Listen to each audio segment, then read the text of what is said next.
Dee Wallace, our special guest here on the Ray Carr Show. Hello, Ray. Well, how you doing? I'm doing good. How are you doing? Dee, it's great to hear your voice. I am doing fantastic. I'm so grateful to have you on the program. Well, thank you. I'm grateful to be here, and sorry it took so long to get this silly schedule together. Oh, no. I'm a busy girl. Oh, my God, and yes. You're a busy boy. Yes, we're both busy together, and that's wonderful. It keeps us off the streets at night. Indeed. Dee, before we start the interview, can I ask you to do a promo for my radio program first? Sure. Okay, say something like this. Say something like, this is Dee Wallace. When I'm in Cleveland, I listen to the Ray Carr Show on WCSB Cleveland. Okay, hold on. Your name I have, but the radio station. Hold on. Okay. Got to find a pen. Here we go. On what? WCSB.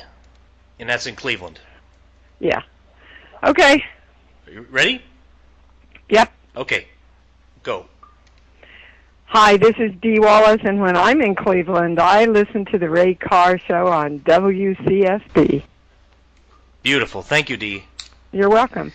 I noticed that you're from Kansas City. I am. And I have a lot of relatives in Kansas City, in Overland Park. Oh, beautiful area of Kansas City. Yeah, I was born and raised there and went to Wyandotte and taught at Washington High School, and it's a great place to be from, the Midwest. Oh, it is, and I mean, soul of the earth people, and it is a wonderful place to be from. Yes. How did your career get started? You have done a lot of things, but what really was the catalyst for you to get started in acting the way you did? Being born. To answer your question, my biggest influence was my mother. She was a great actress, although she made her living being a secretary. She performed all around Kansas City and got all of her children bartered lessons for us because we were very poor. And so we performed around Kansas City, but I think that if I had to pick out a quintessential moment, because I had been modeling and doing little acting things for like the music people and all that around Kansas City since I was 4 years old. But I think the catalyst was when I was sitting, my mother used to produce and direct all the religious plays at our church, and people from 4 states would come to see this Easter drama and this Christmas drama that she did.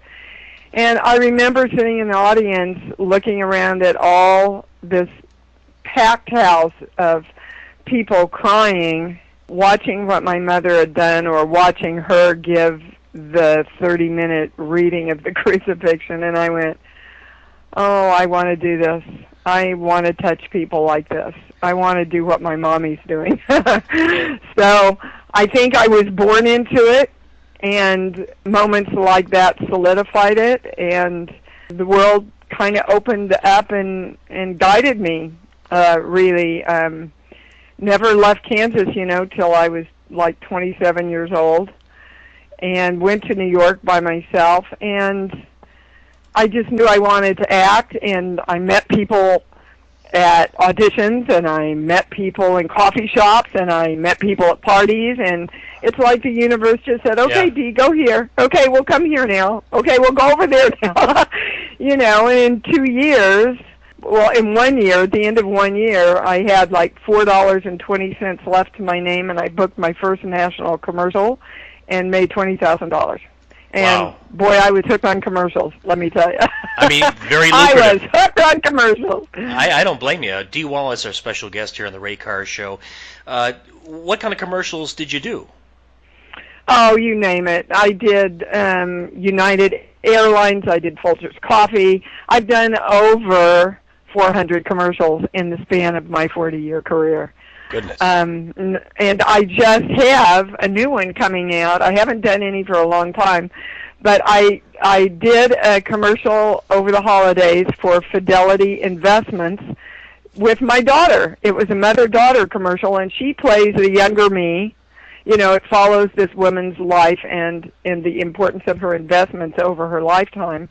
She plays the younger me, And then at one point in the commercial, I take over and finish it out in a gray wig. Thank you very much. It's a beautiful, beautiful little spot. But it was so funny. One day, I arrived on the set, and they said, "Oh, you should go up and watch Gabby. She's filming right now." And I got to go up and watch her being me, giving birth to her. Oh, that's bizarre. I hope you followed that. Yeah, I got it. Yeah.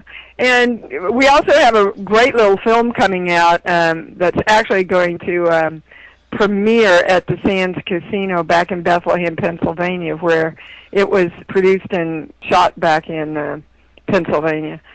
And it's called Zombie Killers, a really, really good little film. And she stars in it, and I have a supporting part. Oh, that's great. I love it. I'm passing the torch.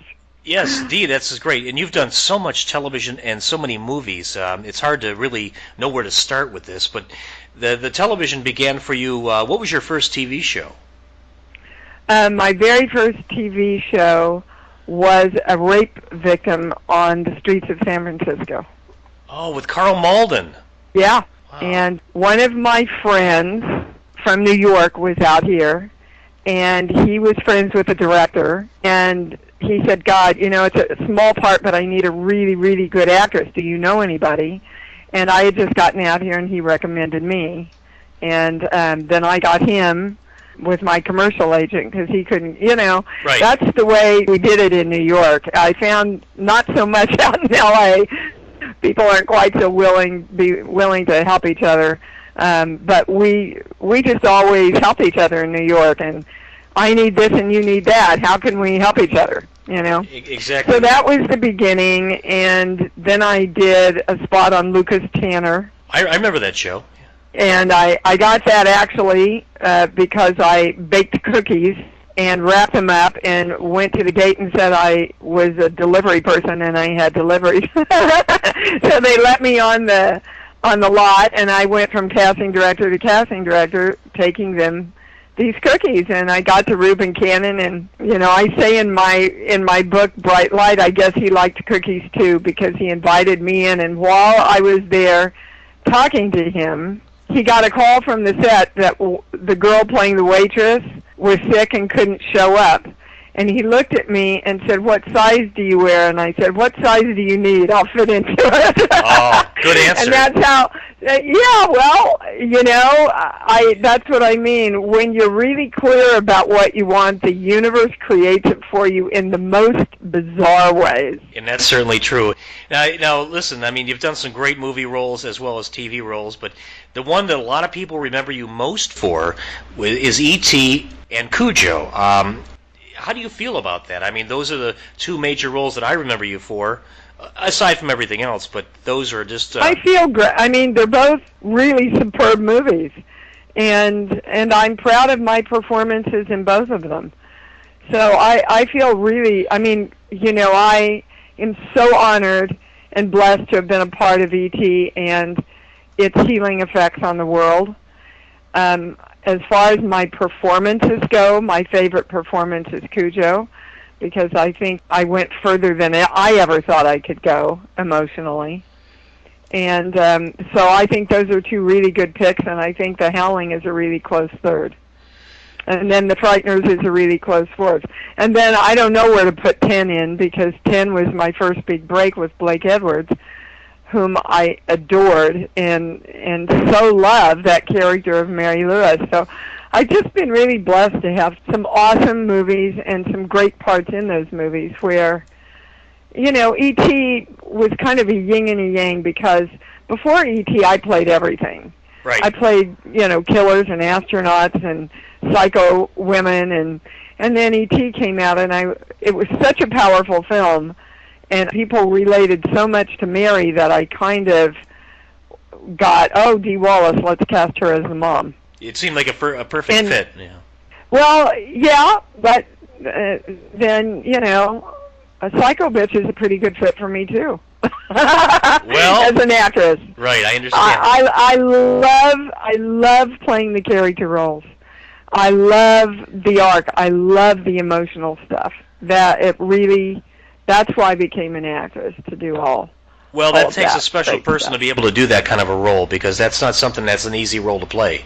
That's a very tough role to play. Well, it takes a certain kind of actress for sure, and you have to have a lot of energy and a lot of focus. And what people don't understand, and maybe they'll appreciate performances more, is whenever you see a performance like American Sniper or Cujo or anything really heavy like that, Three Faces of Eve, you have to understand that an actor's physical and chemical makeup go through exactly what a person would go through in those circumstances. Your body doesn't understand chemically the difference between acting and real fight or flight. So to turn in performances like that, you have to really be committed and go over that edge and go on the ride just like it's actually happening to you, and that's why the audience gets so caught up in it. Wow, that's very, very, well, that's a talent. That's why you're so good at what you do. Well, thank you, darling. What role did you play that was the most difficult for you to prepare for? Well, that's an interesting question because I don't do a lot of preparation. And let me follow that by saying I do work with a definite technique, but the technique creates you doing all your work in the moment. Now, if I need to know something technically, like a language or an accent or what happens to people when they have a heart attack, I will definitely do the research on that. But as far as making decisions about what I'm going to do in the scene before I get to the set, I really try urgently not to do that because the magic always happens when you're in the moment. Oh, I couldn't agree more. I feel the same way about what I do, and it's nothing compared to what you do, but I understand what you're saying. Of course it is. All life is creative. Right. Anything anybody does is a creation. So we're all important, and whatever we do is important for the creation of us. I couldn't agree more. What are some of your latest projects that we haven't talked about yet? Oh dear, let me see if I can remember. Well, I just booked a film, Wretched, that I will be shooting in April. I am recurring on the mid-season replacement, The Whispers, which is a Steven Spielberg production for ABC. It has not aired yet. I have something else coming up, but I can't remember what it is. Something else that I shot. Oh, my God. I'm like brain dead right now. But, I'm balancing all of the acting with, I have a huge healing practice, as you know. Right. And I'm going to China. They've invited me to China in May to teach this art of conscious creation that I teach and channel. And I'm doing my radio show every Sunday morning at 9 Pacific time. I'd love people to visit my website. I am DeeWallace.com. Just got a brand new website up. There's a lot of awesome things to listen to if you're looking to make your life better and know that you're more powerful than you ever thought you were. Where did you learn these techniques, and when did you fully realize that these things were going to help you in your life?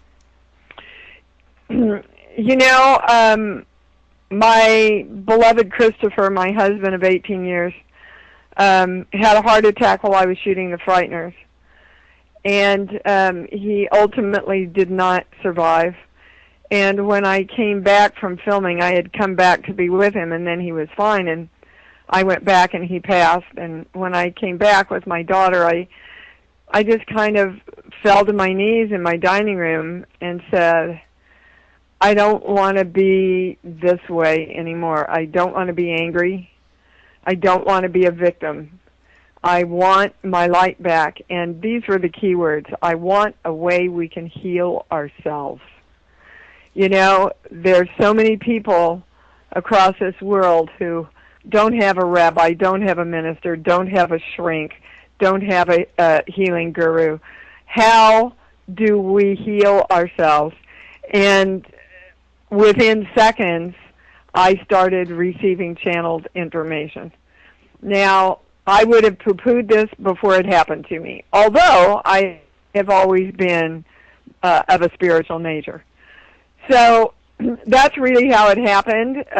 The information that is given to me is through a channel, which is not very woo-woo because the information is open to anybody, much like the polio vaccine, dropped in within, I think it was 2 to 3 days in Europe and America because people were asking, Right. we want to heal this, give us a way to heal it. And we were given it, but you have to ask. So I didn't even know that I'd asked, really, when I fell to my knees, but the messages came, and now, over 20 years later, I would have to say that the information just keeps expanding and expanding, but if I had to put it in one word, and everybody will often go, yeah, well, we know that, is love. Okay, love is the answer. And, well, and it always has been. And we've, Christ taught it, Buddha taught it, E.T. taught it, the Wizard of Oz taught it, Peter Pan taught it. We've heard it and heard it and heard it and heard it, but we don't live it. And mostly we don't live love for ourselves, and that's where it's got to start. We're taught at a very early age to give ourselves up. Okay. And not come forward for what we really want, and to not claim our magnificence. And that's my biggest venture right now, is I have created this wonderful, incredible little teddy bear for preschool, probably up to around age 6. Although my daughter says I would love to get that for Valentine's Day, Mom. Cool. And what it does is it states a lot of really positive messages in the first person, and the child says it back to the bear, like the bear will say, I love my body. And the child says, I love my body. I love me. I love me. So it's the beginning of a child really claiming its love and its power for itself. And that is not something, we teach our kids to be powerful through what they do. So if they're successful at a game, or if they get good grades, or blah, blah, blah, then they are lovable, then they can love themselves, then they can be proud of themselves. But ultimately, the world works the other way. When you know your specialness and you love yourself, then anything you go to create is created much more easily and successfully for you. So I'm going to the toy fair in New York, and I'm claiming, putting it out there, that some fabulous, incredible toy company gets this and licenses it. But I am getting this bear out, whether I take it on QVC myself. Every parent and grandparent I talk to about it says, oh, my God, Dee, I would buy this bear. I get it. I understand. I think it's a great idea to create a strong self-image of oneself. You bet. It's the basis of everything. Bulimia, anorexia, bullying, which leads to all these shootings. It's really the biggest, according to my information, the biggest challenge in our world today is to love ourselves. And when we truly love ourselves, to hurt another person goes against that love for ourselves. So it just expands out into the world. A lot of people go, well, isn't that selfish? And I'm going, no, the ego will tell you it's selfish so that you limit your power and your love for yourself, which is limiting the world, essentially. Well stated, Dee. Dee Wallace, our special guest. Dee, one final question before we let you go. I know you've been such a gracious guest. Are there any projects that you would like to do that you haven't done so far? Oh, my gosh. Absolutely. I'd love to work with Anthony Hopkins on anything. I would love to play a nun. Don't ask me why. I've always wanted to play a nun, and not in a horror film. I would love to do a movie about a woman my age who is vital and energetic, and yet scared to death by all the indoctrination of getting old that starts at 50 in our country, and how she handles it and her mate handles it and society handles it. Those are some of the things that are really close to my heart. Sounds good. I was thinking about different roles that I'd like to see you in. One of them was on the show Mad Men. I think you'd be a great addition to that cast. Thank you. I love that show. Yeah. Would love to do that show. And Twin Peaks is coming back. That's another good show. Yeah, I would love to be a part of something weird, and just give me an arc to play, basically a big arc. Let me create a big arc with a character that has all kinds of emotional stuff going on, and that makes me happy. I think anything you touch turns to gold, and I appreciate your time, and you're one of the best actresses out there, and I just wish you the best. Thank you so very much. It's been such a joy being with you. All right, well, we're going to air this next Tuesday on my show, and I'll send you some information about that so you can either listen to it on the archives or listen to it live, whatever you choose. Absolutely, and I'll tweet it out for you. Thank you so much, Dee. Have a great day. You too. Blessings. Bye-bye. Bye-bye.